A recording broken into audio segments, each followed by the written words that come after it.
Hello and welcome to the channel. Imagine looking down from space and seeing an entire country dying of thirst. That's Iran right now. Satellite images from the European Space Agency are horrifying.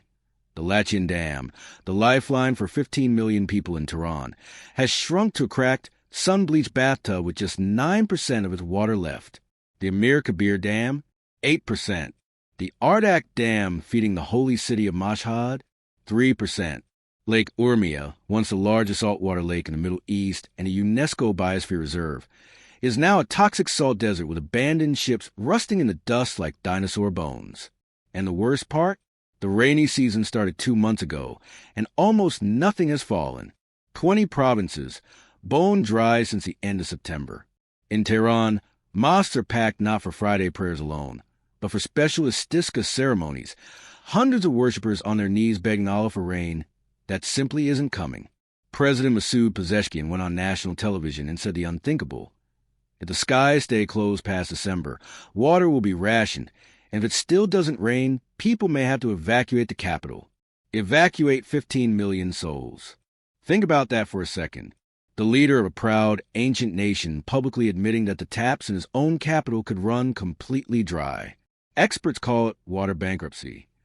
Iran has been spending its checking account, rivers and lakes, and its savings account, ancient underground aquifers, faster than nature can refill them for decades.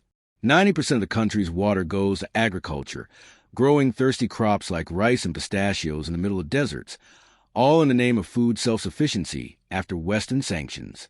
Hundreds of dams were thrown up, wells drilled deeper and deeper, pipelines built to suck every last drop from dying wetlands. And climate change turned the heat up to 11. 6 straight years of drought, temperatures routinely topping 50 degrees Celsius, 122 degrees Fahrenheit in summer, evaporation rates that would make the Sahara blush. The numbers are apocalyptic. Iran is losing groundwater faster than almost any country on Earth.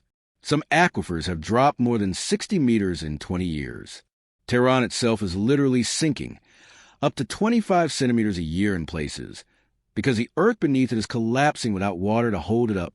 And the same story is repeating in Isfahan, Shiraz, Mashhad, Kerman, everywhere. Dams that used to be full this time of year are showing bathtub rings hundreds of feet high. And the human cost is already here. Farmers abandoning ancestral villages. Dust storms so thick they shut down schools and airports.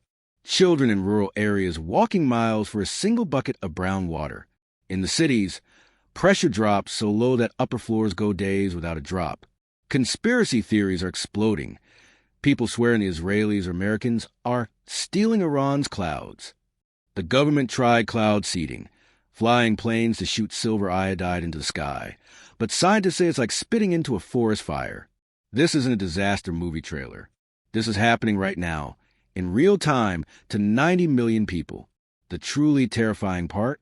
Even if the heavens open tomorrow and it pours for a month, it won't be enough. Aquifers that took thousands of years to fill have been drained in decades. Ecosystems that collapse don't just bounce back.